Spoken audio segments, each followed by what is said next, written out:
Okay then, amazing. So we've just hit 2 p.m. So we're going to kick off our daily webinar. In order to do so, and before I actually start, I'm just going to ask our special guest to kind of come on the video. Perfect, and I'll be doing a proper introduction in a second. But first and foremost, I just want to say a huge thank you to every single one of the students who's dialed in so far. I know that there are a few people still dialing in, which is absolutely fine. Because firstly, well, I mean, taking an hour out of your day to learn a bit more about your future and to get some questions answers for yourselves about next steps, what it's like working in a particular organization. It's a brilliant thing to do. But not only that, we know that it's your Easter holidays as well. So not only are you proactive enough to do this in your time when we're all kind of at home and doing things slightly differently, then I think it's honestly amazing that you're taking your time out of your Easter holidays as well to come on here and learn a little bit more about the different sessions that we're talking about. And particularly today, what we're going to be looking at is different routes that we can take into an organization. So we'll explain a little bit more about what that means and kind of use some case studies throughout today. But firstly, yes, so I just want to tell you a little bit about, well, I know every day until now you've had Chris running these sessions from Pathway, which has been absolutely brilliant. So I hope not too much of a disappointment to have me today. But my name's Ellie, and obviously I've spoken to quite a lot of you from Pathway CTM, and I've spoken to quite a lot of you. I can see some familiar names actually of those attendees that are dialing in. So that's really nice to see a few familiar names there. But I'm here today. I'm going to be running the session. So I'll be introducing our guests, and of course they are the experts in the content of today, and we'll be kind of running the session. But firstly, I think in order to make today a success, which I'm sure and 100% sure it will be, I want to just talk through initially kind of the logistics of the session and essentially how you guys can get involved, all of you that are logged in. So there we go, just a reminder in terms of what these sessions are for, and we're really here to help you young people, and we're super impressed every single day by the number of students who are dialing in. So that's absolutely brilliant. In terms of agenda, we're going to be running through, you know, what the different routes into the organisation are, talking to our special guests, and allowing some questions from yourselves. So here is the most important thing, I guess, logistically. Lots of you have been on these webinars before, so apologies for me repeating myself, but I want to just talk you through how you can communicate with us on this webinar, because that's really, really important in order to kind of make the most out of this, get all the answers you need in order to kind of learn more and get the most out of the session. So the way you can ask questions throughout is there are a number of different ways you can do this. So if you are dialed in on a laptop or computer, that's great. There are a number of different ways you can ask questions on this Zoom. So you'll be able to see the Q&A panel box throughout. If you have any questions, and I've double checked this with our guest panelists, so I know I'm telling the truth, ask a question at any single moment. So don't worry if they're mid talking, or if I'm mid talking, carry on and go ahead and ask any questions in the Q&A box, and I'll be picking them up for you. So don't worry about, don't hold back in terms of questions. We've also got the chat box, so I would really kind of encourage you to use the Q&A box if you're on Zoom, because that's just a really good and easy way for me to track them and make sure that I'm fair in asking those questions that you're asking. But any of you who do want to kind of add into the chat box, absolutely fine as well, if that makes more sense or is easier for you. We want to make it as easy as possible for you. So that's for you guys who are dialed in on your computer. So you'll be able to see the presentation we're kind of going through now, and the content which we'll be going through in a minute with our special guests. But on that, then, if you are dialed in on your phone, which I can see a couple of people are, that's absolutely fine as well. So albeit you might not be able to see the presentation, but this will be shared with you after today's session. So don't worry about that. And also all of the content, we will be voicing over enough for you to kind of get an understanding, a full understanding of exactly what we're talking about. And as I say, any limitations to that, then go ahead and ask any questions. And you might be thinking, if you're dialed in, well, I can't access that Q&A box. No problem at all. You will have been texted a reminder for today's session because you signed up for it, and now you're logged in. So any questions you have, then type them back to that number who sent you the text, and we'll be able to pick them up too. So don't worry, we will be able to do that. And anyone else who, you might be on your phone and you want to jot in a few questions, we actually have our student inbox, which is live. So anyone who has some urgent questions and for any reason can't access the Q&A box or the Zoom, then go ahead and ask some questions in the student inbox. Just remember to add your name and the relevance of today's session. I've already seen just now, actually, someone's raised their hand. That's another function which you can use on Zoom. If that person raising their hand, so Natasha, well done. Hold off for now. That's brilliant that we can see you're doing that and you're on the session. Great, and I love your proactivity. But any questions, then just pop them in the chat box and I'll pick them up for you. So yes, do raise your hand at any point. It makes me aware that you kind of have a question or something, but make sure to just pop those questions in the chat or in the Q&A box. So those are really kind of the practicalities of today. So in terms of what we want to learn from today's session, these are so top line, and I know that all of you will know these are the things you want to get from today. But ultimately, this is the first of 4 sessions we've got with cancer research over the next month, 4-year students. So it's absolutely brilliant you're on today's session, but we'll follow up with all of the other sessions which are coming up. So this is the first of a series of them. So if you're interested, then we will be introducing that today. And after today's session, we'll give you the information on all of the following ones. This will give you a bit of an overview of the routes in. As I discussed, that's what we're talking about today, of organizations as a whole, but predominantly cancer research, and a chance to kind of ask any questions to these faces, which I'm going to introduce in a second. Without further ado, actually, I think that's a perfect time maybe to unmute yourselves and just give us a very, very top line idea of essentially who you are and what you do and the company you work for. So Mary, you've unmuted first. I'm gonna let Yeah, sure. So hi guys, nice to see a good number of you on the call. My name's Mary. I am a talent acquisition specialist here at Cancer Research UK. So for anyone who doesn't know what that is, that's just a fancy way of saying that I work in our internal recruitment team that sits in our HR directorate. So I've been at Cancer Research for I think just over 3 years now, and obviously I'll talk a bit more about my journey and how I ended up where I am today. So yeah, that's me. Great. And then over to you, Charlotte. And hi everyone, like Mary, I work at Cancer Research UK. I'm a learning and development business partner, and what that essentially means is that I look after all things training, personal development and team development for a number of stakeholder directorates or areas within the charity, namely research and innovation, which is our scientists, policy and information, which are our policy influencers working with politicians and key institutions like the NHS to make sure our messages are communicated effectively. Also our technology and corporate resource directorates as well, which are like our central functions, but I'll talk a little bit more about that later on as well. And I've been with Cancer Research for just over a year. Okay, brilliant. Yeah, that's a great top line overview, I guess, of like who our guests are today, and maybe how one day you could be sitting in those shoes. So you'll learn a little bit more about what they have to say later in the session.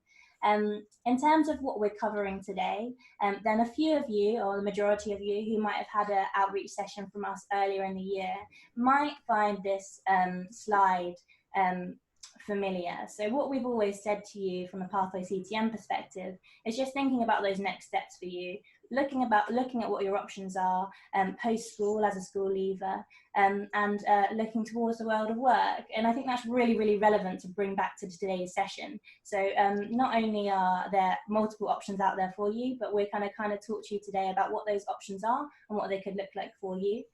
So these are the different routes we've kind of discussed with you before, whether it's university or an apprenticeship or a gap year even, or going straight into work. They're all absolutely fine and valid routes out of school. And today what we're really going to kind of look at is what do these then look like in an organisation, and how does that work within obviously cancer research specifically today. But this is just really a top line overview of kind of the different routes that could be on offer. So I wonder if, just to get the students going, in terms of looking at this slide in front of you now, I'd really love it, whether it's in the chat box, actually maybe this is one for the chat box. Do any of you on the line want to just write into the chat box from those four what kind of you're thinking about doing at the moment? So anyone of the students who's on the Zoom, that'd be brilliant, just to kind of give us a flavour in terms of what you're thinking about in your head at the moment, what could be right for you out of these four options that we've got on that slide. Ooh, potentially university, interesting, that's great. We could definitely talk about how that could work in the world of work with graduate roles. So apprenticeships, university, Rachel, between medical physics or automotive engineering at uni. Interesting. So internships and university. Ryan's looking for an apprenticeship. Great. This is really good. I'm seeing the interaction, which is brilliant. Going into an apprenticeship and going, because you want to go straight into the world of work.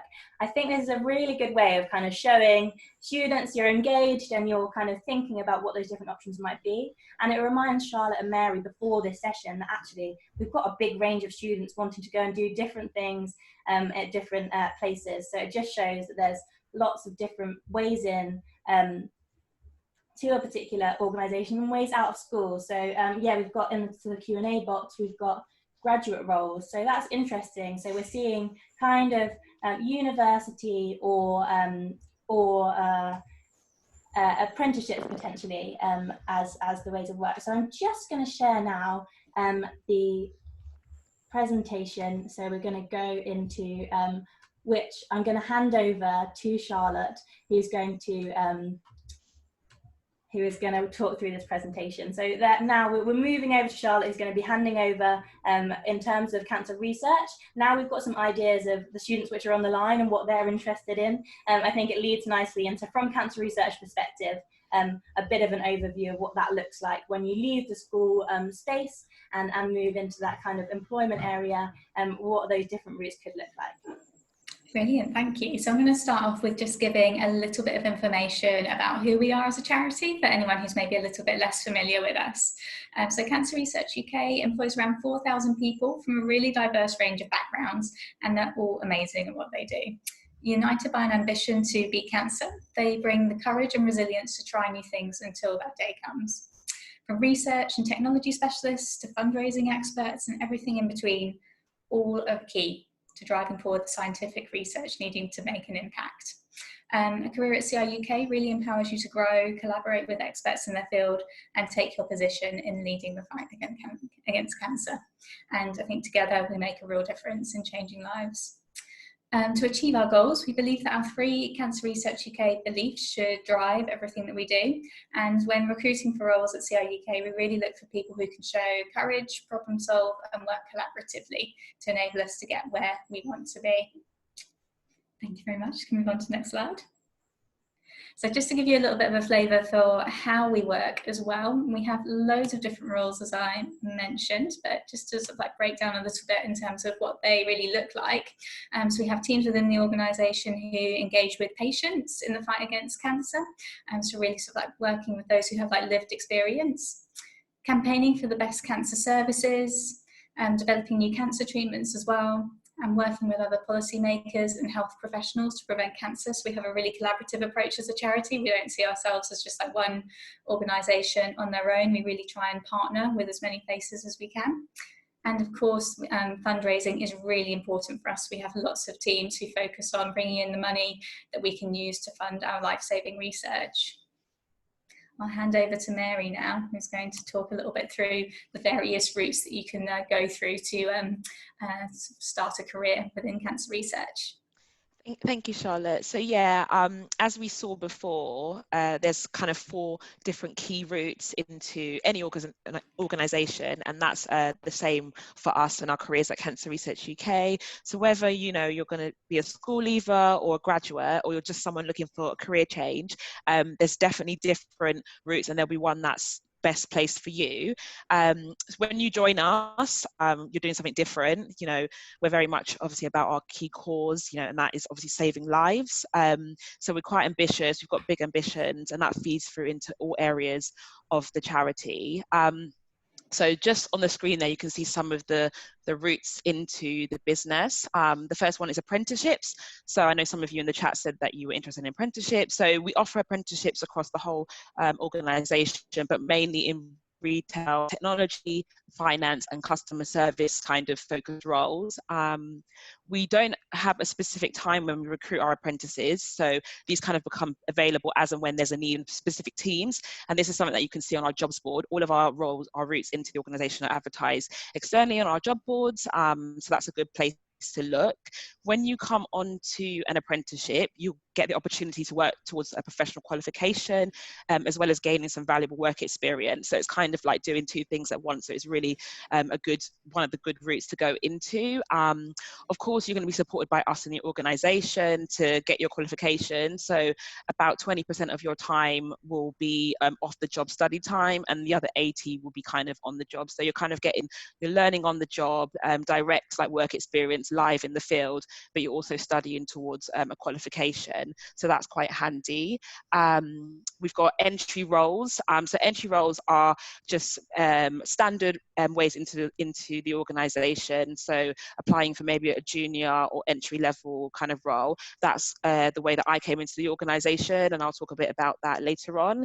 So if you're somebody who does like to, you know, get hands-on experience, you want to go straight into a job and, you know, earn and work and all of those kind of things, the entry route might be good for you.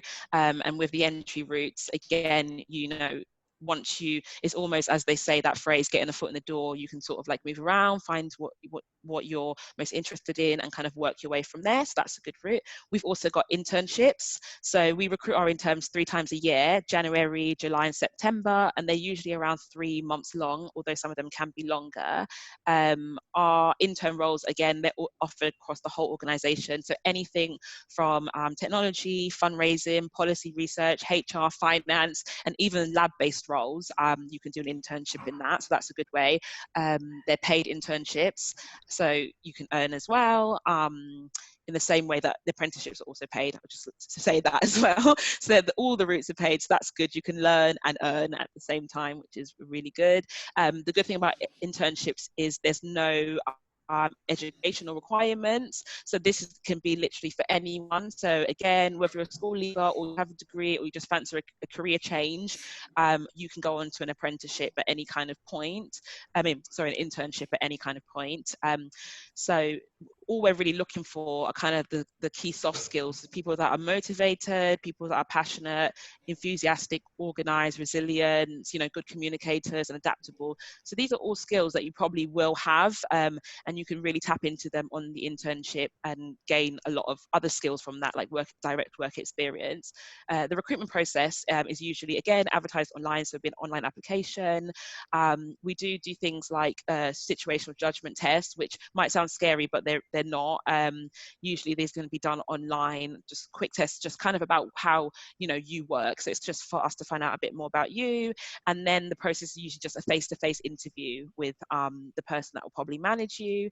So nothing too robust. It's just more about finding like seeing the best in you and your development. Some of our previous interns have actually stayed on at Cancer Research and secured permanent or extended contracts with us. So an internship is also a great way to do that. I can think of like 3 people that I work with directly off the top of my head who started on an internship and sort of went into different roles across the business. Wow, so that's an amazing opportunity for the yeah, exactly. And another thing is even those people, they started off in internships in certain departments or directorates, and they moved into permanent or contracts in other departments. So it just shows, you know, you're picking up the soft skills, but you can kind of move around the organisation depending on what you're interested in. So that's also a great way in. So kind of the internship program structure would be sort of a learning schedule where you get to attend a range of different workshops and sessions. This includes like application and interview skill sessions, drop-in CV clinics, project management sessions, personal awareness sessions. So everything to really kind of get you set up for the world of work, whether that is staying on with Cancer Research UK or going to another employer. Interns also get the chance to have an intern buddy, which is usually someone who was a previous intern and might be now employed by us, so kind of like shadowing and learning from them, and you also can have the opportunity to be mentored by a member of staff as well. So really good stuff there, as well as playing your part in stuff like fundraising if you want to. There's opportunities to get involved in that, obviously doing stuff linked directly back to our cause. So that's that. And then I'd say the last route in terms of early careers is graduate schemes. So that's obviously a more traditional graduate scheme that you've probably seen around in other employers elsewhere. So at the moment, we're actually changing the way that our graduate scheme runs, but these are usually 2-year rotations where you have the opportunity to work in up to 4 different teams within the department that you're in.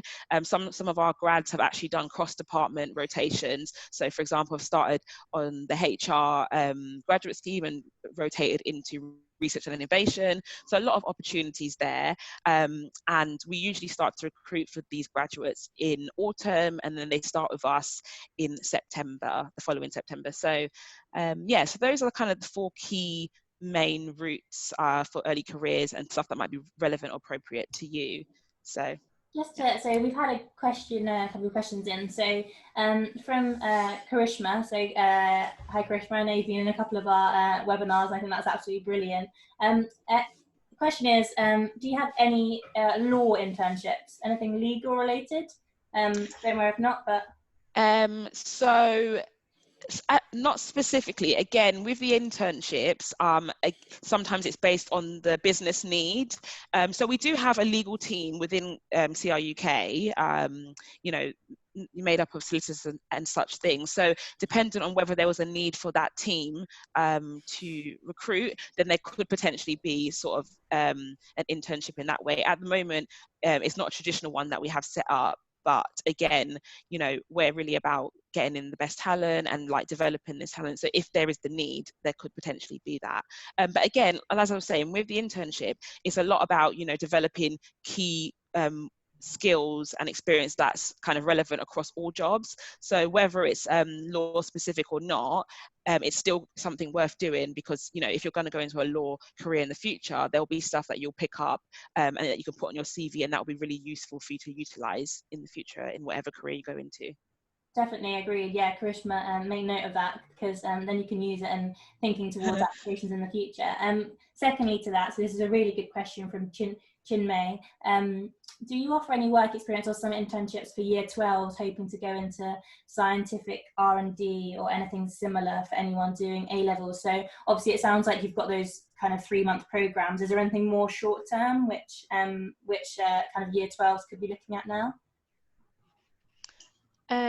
So we do. So I think that's something that we probably would want to have more of a robust structure around in terms of work experience. At the moment, the 4 routes that I've talked about are kind of our key and main routes in.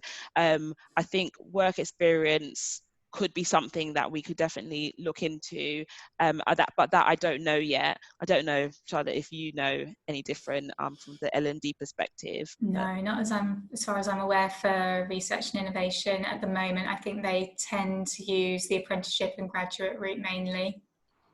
That's really useful though. And also what I'd say, Chinmay, is that the fact you're on this today, for me, is like essentially a step towards work experience, because you're talking to people firsthand. If you might not be able to get into the offices for a day or a week in the summer, this is still something you could put on your kind of CV or cover letter application if you get to the point you're applying to an apprenticeship or any kind of level role like cancer research. So it is work. Albeit not a week's work experience, but it is actually kind of really great opportunity to talk about in a late interview process. So I'm just going to ask one more question, and I'm going to let you carry on. Sorry, Mary. Another question from Pfizer. How do you get an internship in a lab? So I guess that's more kind of clinical based. So as I mentioned before, all of kind of like our internships, every route will be advertised on our website. So it's about going to our careers page and looking at what's advertising during those seasons. And if there's the lab-based internships happening, that will also be advertised there. And so you'll be able to do a direct application there. If at any point, you want to find out more, our website's a good place to look about early careers. We have a whole page, an area dedicated to early careers, but you can also feel free to contact the recruitment team. So that would just be recruitment@cancer.org.uk, and I'm sure we can send that information after this session to ask any questions about when those specific internships are opening, or what the structure of that will be. So definitely look out for that.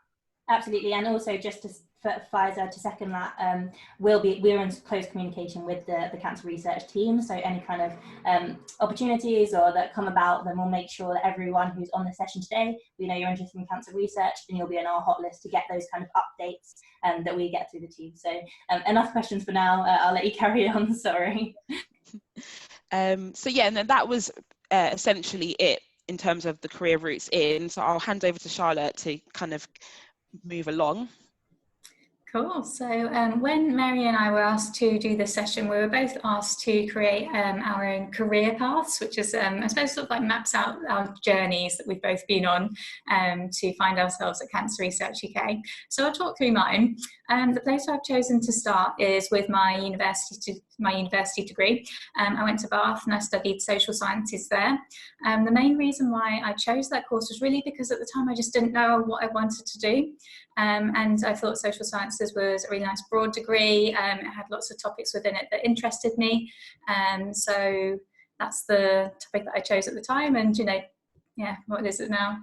Too many years to go public with, probably, but I definitely don't regret the choice. It really did give me a broad exposure to lots of different things. And I think just going to university as well, like really develop my skills to be more self-directed in the way that I learn, and a lot more self-sufficient and independent, which really set me up well for the world of work afterwards. My first sort of like paid job was actually working on a fresh meat and fish counter within a supermarket. So not the most glamorous role, but again, I really learned some great skills along the way within that setting. Not only to do some good food prep in the fish department, but also just part of like working with a team and having that general structure of getting up and going to work as well. Something that real routine within your day, which I think is an important thing to get your head around when you start sort of like entering the world of work and really fitting into the workplace. And after then, I got my first temporary position as an HR assistant within an insurance firm. I didn't particularly like the sector. I found the insurance sector just a little bit too corporate for my personal liking and style, but I did really enjoy the HR team. I really like that notion of people being key and important to the business, and really creating an environment where work is a nice place to be. And that really inspired me, I suppose, to get my first then permanent role as an HR assistant for Tate Galleries. So that's the art galleries, Tate Britain, Tate Modern, St Ives in Liverpool.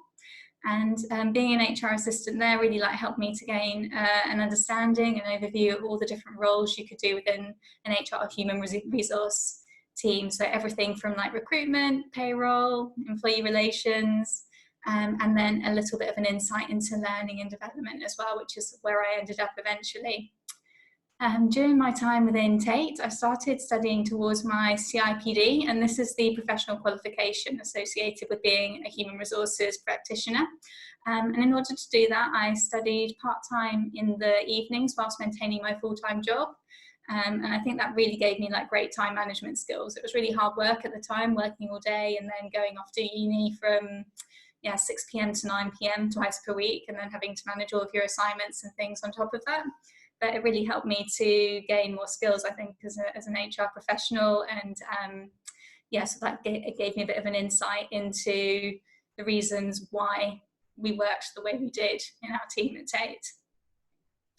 And during the course of my career at Tate, I was very lucky and had great opportunities to grow into a number of roles there, and I stayed for a long time. And after 5 years, I was able to sidestep into a learning and development role within the same team, but focusing primarily on people development, which is where my passion was in terms of the areas of the team that I've experienced so far. And I stuck with that for a few more years at Tate. And then I got to the point after 10 years with them that although I still really enjoyed working for the organisation and I always have fond memories of working there, I just felt it was like time for something new. And so I started looking at the market and saw this role at Cancer Research UK. And so the charity has an amazing reputation, such an inspiring cause to work for. And so I applied and went through the recruitment process and got the job. So that's kind of like how I've ended up here. But I just wanted to note as well, so like you see my little image at the top there about, success, what people think it looks like as being a linear, direct arrow. You start from A and then you get to B. But I think what it actually looks like in practice, and if that's, I know this was definitely the case for me, and if it ends up being so for you as well, like please do embrace it. If it's a bit of a squiggly line, just enable yourself to actually try lots of things, follow passions, and if things don't work out, don't worry, it's not the end of the world. You've still got time to try something else and find that thing you really are passionate about. And for me, it's a bit of an add-on to like my sort of like general day-to-day job. I'm a really passionate yoga practitioner, and a few years ago I took that to the next level and did my teacher training. And now, alongside my role as a learning and development business partner at Cancer Research UK, I also teach a number of classes, which is just a really fun way for me to fuel one of my own passions, and then also to grow some extra skills and experience as well in terms of managing my own little small business that I can grow or scale back as much as I want to. So that's a little bit about me. Like Mary, do you want to take us on to your story?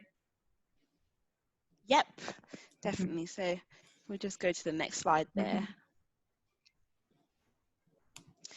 Okay, so yeah, so just following on from Charlotte, I think she said some of the stuff that I really loved that she's talked about was, having time. And obviously you guys at the different stages that you're at now, you have a lot of time to kind of, make decisions, try things, change your mind, all of that. So don't be afraid of doing that. And yes, what she said about the path to success, I similarly thought probably when I was like around you guys' age, or at your, like maybe do my A levels or GCSEs, that I was just going to do A, B, C, D, whatever that looks like. But you soon quickly find out that can change, but don't be afraid of that.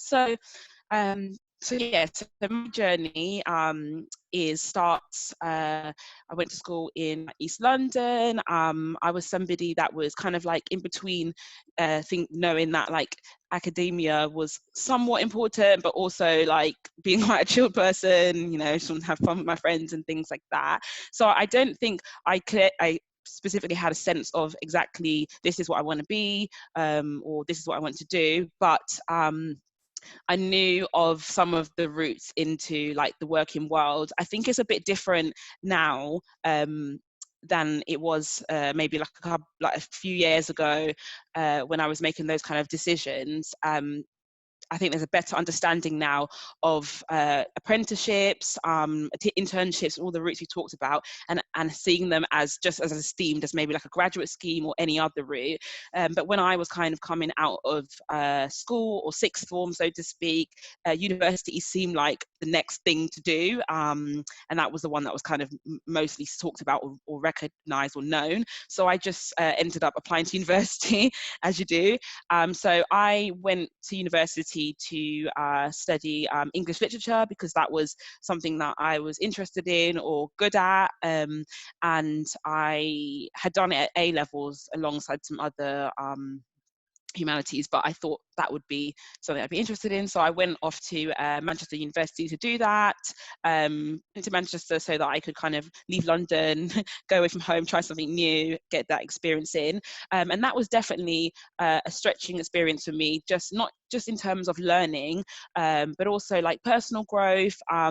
It was a very much different environment to what I've always known being in school. When you go off to university and especially as well as some of these other routes, it's not as structured, where it's like you kind of drive your own development, you know, you drive your own learning, no one's checking up on you. So it was kind of just that new world or structure for me, and just making sure I motivated myself to kind of complete my degree and get all the things that I wanted to get along the way.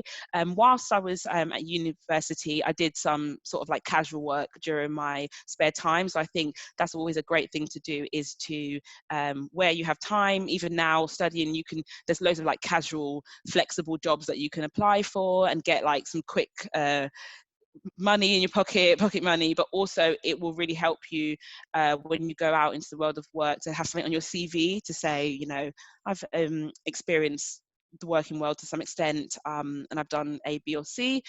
So I did that, and also during my summers or breaks from university when I came back, I think I had a hospitality job, like in a museum, just working in the cafe. So that was also good. Oh, my slide's gone. Thank you. So yes, so that was good as well. I completed my degree, and that kind of was something I had that to put onto my CV for employability. I think these days, again, the different routes are very much as recognised. So if you're not thinking of going to university, no worries. There's other routes that definitely us as employers, and I know, speaking from being from the recruitment team, that we look upon highly, and just seeing your enthusiasm and that work experience is sometimes even more key.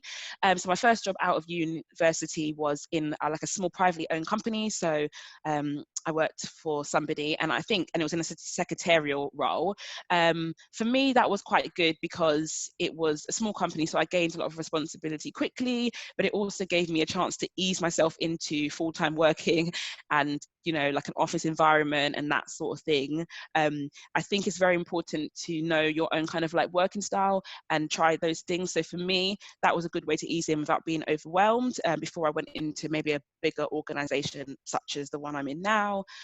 So I did that for about, I think, for maybe like about a year or over a year, and then it became a bit stagnant for me, a bit repetitive, and I was like, you know what, I want more experience and I want more opportunities fast, and I want to go into maybe a bigger organization. So what I did is I ended up temping. Now I think temping is a really good way to kind of get hands-on experience at a number of different employers. So I really valued my temping time because I got to work with lots of different types of employers in the sectors that are different to the one I'm in now. So kind of like what Charlotte was talking about when she worked in the insurance sector, I worked in like more like corporate ones. I did like, you know, like sort of like admin roles in anything from like, you know, like finance firms or law firms. I did reception work, loads of different things, but I think it was just really good for me to be in those environments and see how those business works, how you know, meet stakeholders, kind of like network,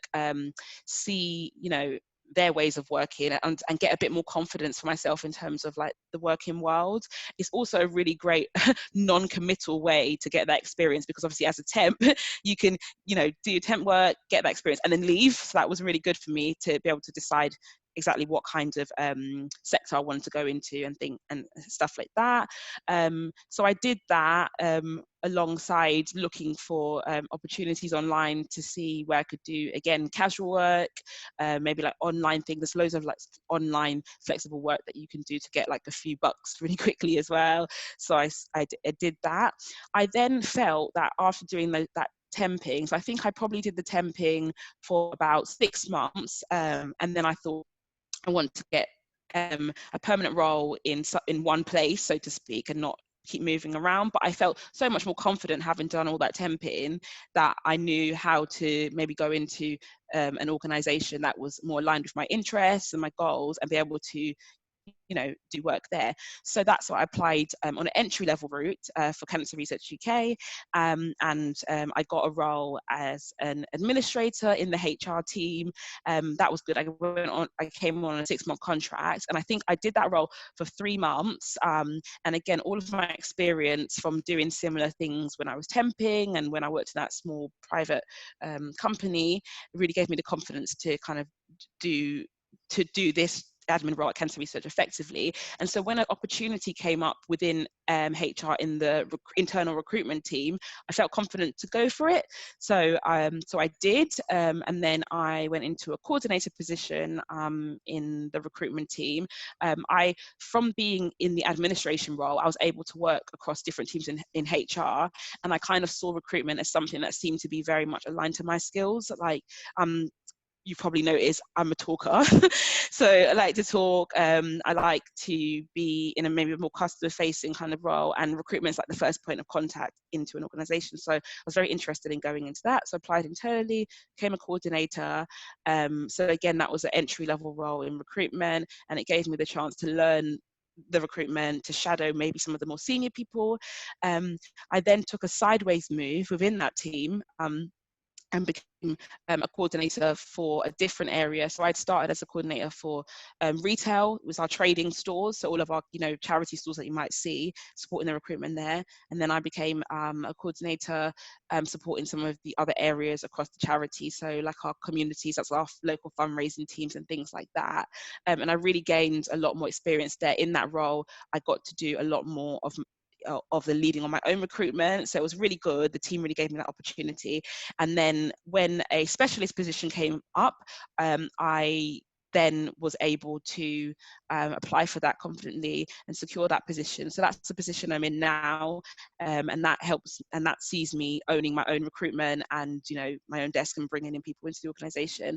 So for me, it was a kind of slow journey, or slow, fast, depending on how you see it, journey at my own pace. But I think I'm the kind of person that likes to learn on the job, and learn at my own pace. So the entry level route for me was really good to get that kind of foot in the door, learn from others, and then also progress my way.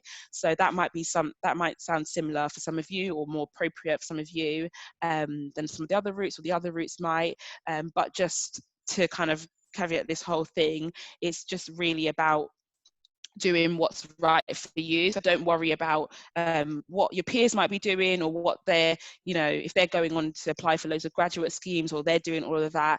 I think, like I was saying before, very much at this time, the different routes into organizations and into employability are so much more visible and transparent, so people understand them more. So don't be afraid of exploring something that's like seen as maybe a non-traditional route into it, because you'll end up getting where you need to be a lot faster if you do it the way that's appropriate to you, than just trying to maybe compete against peers or trying to do what everyone else does. So that would be a key takeaway that I learned throughout my whole process of getting to this point now.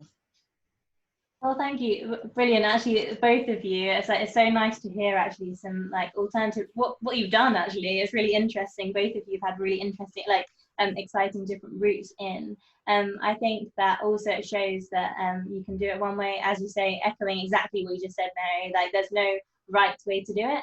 And what we're talking about here is all the different ways which might be possible, which some of you on the line might never have even heard of, or even considered. Maybe just going in through that advice, I guess, on the temp roles as well. I think it's really good, in terms of getting up your experience, and you can do that at your age. In terms of those students who are still in, who are dialed in today, 16 to 18. I also did, as well as both of you were saying. Got a Saturday job when I was younger. It's all great experience in terms of time management, in terms of budgeting, and things like that. So some really brilliant advice throughout that. Natasha has just asked a question, which I think is really good and kind of resonates with that point you just made at the end, Mary, which is around, it can be very competitive when students are all applying to graduate schemes or all applying to friendship schemes. And Natasha, great question. What would you recommend to stand out against other candidates when you're applying to a role at Cancer Research? I know you both touched on this slightly, but yeah, I guess Mary first, and then Charlotte, some recommendations if you were going to go through that process right now? So I would say that, of course, understanding a organization's cause or their values or their beliefs is really important, and you really want to be showing engagement with that. So, you know, in your application, definitely talking about why cancer research for you, for example, what's drawn you to come to work here. And when I say that, not to say that you need to do the same spiel, you know, about, oh, you know, X amount of people affected by this. It really, what we want to see is you being transparent and really honest about, you know, why you're applying to our organization and how that feeds into the work that you want to come and do there. So even if you're not somebody that's 100%, you know, inspired by working in the charity sector or the cause, but you like the role, be very transparent about what it is about the role that you like and what skills you think are matched to that as to why you're coming. I think, you know, as you can imagine, with the recruitment team going through, you know, hundreds of applications, after a point, so it's a good question. They can all sound the same, but I think if you're being transparent about why you want to come there, whether that is the cause, whether that's the role, and whether you've got the right experience that you're trying to develop, showing that clearly in your application kind of rings true and really does stand out. And I think, you know, not trying to make any, try to err away from making any blanket statements, you know, I'm a proactive person, I do this, but really kind of actually underpinning what actually makes you proactive, what actually makes you, you know, all these things. And a key tip is that when you're looking at a job role, is to always look at the candidate profile, the role profile. So that's the actual job description and the key responsibilities linked to the advert that's usually there. Take those and structure your application around that. So if they've asked you to upload a cover letter, really take the key points of what they're looking for and actually tailor your application to that. Because I think that helps you structure it. Sometimes we get a lot of like applications that are, you know, that waffle, and you know, again, when you're reading through hundreds of applications, you just really want to hit the nail on the head. You want the recruiter, you want to make it easy for the manager and the recruiter to be able to go to your application and see, oh, X person, you know, has talked about, you know, how they meet customer services, which is on the role profile. They've talked about how they time manage, which is on the role profile, or their experience of this, which is on the role profile. So I think definitely look at those kind of tips to structure it, and that will make the person who's receiving your application, will make their job easier and will probably likely reflect positively on you progressing a lot easier than if they have to feel like they're reading through paragraphs and paragraphs of, you know, not as relevant information. Great, yeah, that's brilliant advice. And Charlotte, is there anything you'd add to that in terms of piece of advice you'd if you were in the shoes of some of these students on the line now? I think I'd just echo that, to be honest. And yeah, I was reflecting on this as Mary was talking through. I think it's a very similar mindset to when you're writing your essay or your coursework at the moment, because you're thinking of those specific examples that whoever's going to be marking your paper wants to see in order to, you know, mark you well and give you a good grade. And I think it's exactly the same mindset when you're putting in a job application. Look at what it is that they are specifically asking for that specific placement, and then match your skills and experience accordingly and make it absolutely crystal why you're the right person for the role. Brilliant. Yes, no, I agree. And what I'd say as well is some of those points which have been made by both of our panelists, for example, the use of a cover letter or things that have been requested on the job profile. We've done lots of these employability sessions before. Pathway CTM have done a session on cover letters. We've done a session on assessment centres. Make sure you use our resources. We will be able to help you. So if a cancer researcher are asking for a cover letter, reach out to Pathway CTM and we'll make sure that if you weren't on the session, you can get the recording. So we can really help you with those different elements which they're requesting in the application process. So, but Natasha, that's a brilliant question. I'm sure it's on the minds of lots of the students who are on the line at the moment. Anaya's asked a question. I think we've covered this, but so don't worry, a brief summary, but a great question as well.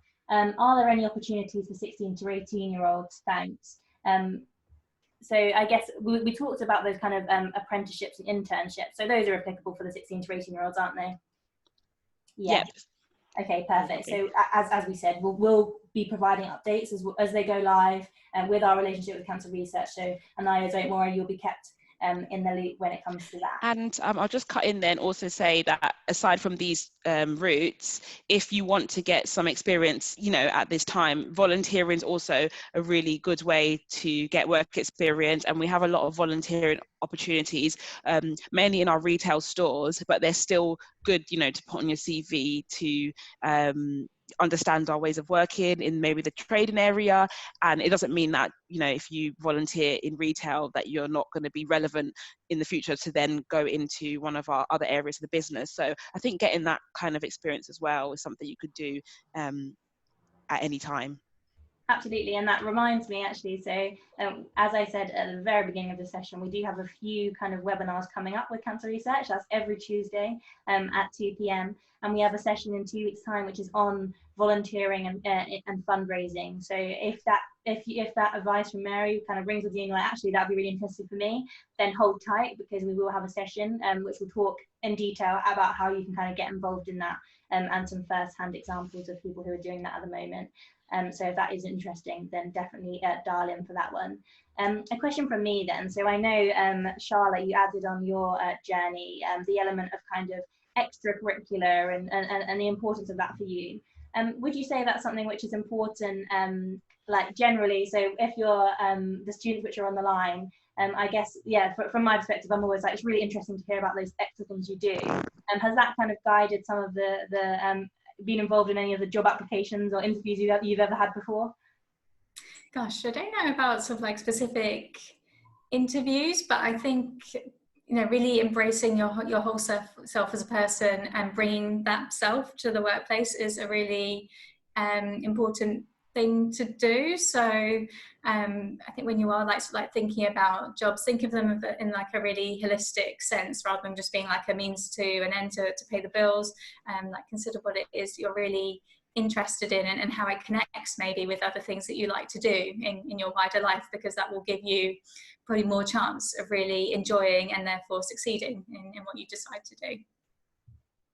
Great, yeah, no, definitely. I suppose when it's also just ties into everything we've been saying as well, which is kind of that time management and money management, where so it's your whole life as well, and using those, what I'd say, for example, students who maybe is a 16-year-old bracket, if you haven't had any work experience, that's not going to put you at your detriment. You always have to, you know, start somewhere, and I think hobbies is a great example of, you know, managing your time, showing interest and commitment to something. So that's really important. So I thought that was a nice kind of example to add in there. So just, I guess, as well, like summarizing on those kind of different routes into an organization, one question would be, maybe a very difficult question, but I was thinking of it earlier, so don't worry if too difficult. But so if you're a school leaver now, do you think there's any difference in kind of competitiveness, so for your graduate schemes or for those kind of apprenticeship schemes? Do you think they're equally as kind of competitive, or either of them, you know, you think you'd have a higher kind of chance to go in? I just know from some other employers that it does vary sometimes quite a lot, or are they quite similar in terms? So our apprenticeship scheme is a bit more new than our graduate scheme. So I think the graduate scheme is probably a bit more widely known.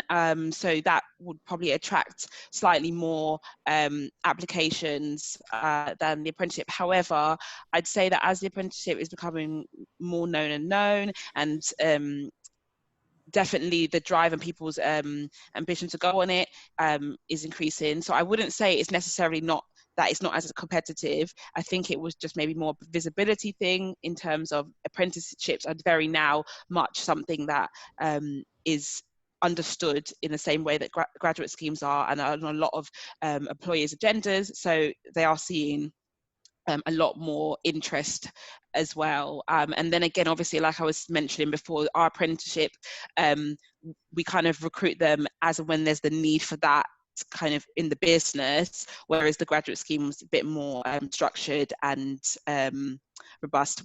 And like I said, we are kind of reviewing the way that we approach the graduate scheme as well. So it's kind of hard to say which, but I think the interest on both is there. Brilliant. Well, that gives us an idea. So anyone, I know, I'm just kind of referring back to the fact that we had a variety of people writing in those chat box earlier about what their route they're kind of thinking about going down. So that gives you an idea that actually you're both in a really kind of good position, and whether you're thinking university, which I know lots of you were, or whether you're thinking apprenticeship, they're both equally, sought after, and the opportunities are out there. So we've had another couple of questions from students, which is brilliant. So yeah, get them in now. But first one being, have you already done the Assessment Centre webinar? So I guess that's more of a question for me. Good question. We haven't done the Assessment Centre one yet. So we've done cover letters, LinkedIn, work experience, and we have Assessment Centre webinar with Pathway CTM booked in next week, I think. So we'll let you know on that one. And then so another question, are there many opportunities to develop and progress within cancer research? So who wants to ask that question? Well, Mary, you answered the last one, so I'll go to Charlotte for this one. Yes, yeah, I'd say there's loads of different ways that you can develop your career at cancer research, because it's depending on what team you go into. Like it's a huge charity, so you could either choose to develop within like the same team or department that you joined to start with, or you could think about expanding to different areas of the charity as well. Lots of people make sideways moves across the charity and end up with this like really great rounded experience of working in like different areas of the charity. We also have a number of like talent management programs as well, which are specific programs that are set up within the charity to support or speed up development for people who show a lot of potential within a particular role and are seen to be perhaps like future leaders of the charity one day as well. And in addition to that, we have like a development program that's open for everyone, which develops like the core skills that we see to be crucial for anyone who works within Cancer Research UK, depending on whatever role they do. And then we also have a particular program for line managers as well, if you are interested in developing skills to become like a team leader or a people manager one day. Brilliant. And I guess, Mary, would you echo that in terms of how you felt in terms of progression? And it sounds like you've had lots of opportunity in that sense. Yeah, definitely. Definitely echo what Charlotte said about all the different ways of progressing. And I think there's a really big sense of learning and development within our organisation and driving our talent as well and their progression and retaining them. And we know that, like, progression is important for people to want to stay with us. So there's a really big focus on that. I think there's so much sort of like resources that you can tap into to kind of drive your own development as well. Talking from my experience, obviously coming in the entry route, I was getting a lot of development anyway, just from my day-to-day job, and being able to, we have a very much open kind of culture here where you're able to ask, for more work, to shadow people, to learn what they do. We're really good at that. So I did a lot of things like that. And we've also got our learning sort of like hub platform, Fuse, where you can kind of tap into a lot of courses, go on workshops, all those kind of things that Charlotte mentioned. For me, doing the entry route was really good for me. So where it's different to being on maybe an internship or an apprenticeship where you've got, you're on the job learning, off the job learning kind of thing, structure. On an entry route, I was kind of able to kind of mold that for myself, because I was working a day-to-day job, but I'd already had that foot in the door, and I was within the organisation to be able to easily ask, to shadow someone, or easily ask what they do, or easily ask for mentorship and things like that. So I think there's definitely loads of that. And our organisation, we're really big on people moving internally and progressing. So from my career journey, I talked about how I moved across, did a sideways move. So I think they always say when you're thinking about development, it's not always just about like climbing upwards, but also expanding yourself. So I did a sideways move to gain more experience and confidence before I moved up into other roles upwards. So I think there's a lot that can be said for the way that cancer research has supported me in being able to do that, and supporting me in moving internally in jobs and things like that. So yeah, definitely echo what Charlotte was saying. Well, that's also just a really nice kind of summary around the session today as well, and about how, albeit you go into an organisation with one route, it doesn't mean that in a few years' time you might be not exactly the same level as people that have gone through a different route. So it's just kind of echoing that point, which is really important. I'm just conscious of time now though, so I want to really ultimately thank you so much for being panelists today and talking about your stories, because I think it really brings it to life for our students to kind of see what life's actually been like for you to get to where you are. So that's absolutely brilliant. We've had so many questions in from students, so that's really nice to hear, and we'll be following up with every single one of you who's been on the line today. So in terms of next steps as well, so I know this is very, very broad, but think about what might be the best route for you. I really hope today has kind of helped you think that actually you don't have to choose one route today and that's what you stick by for the rest of your life.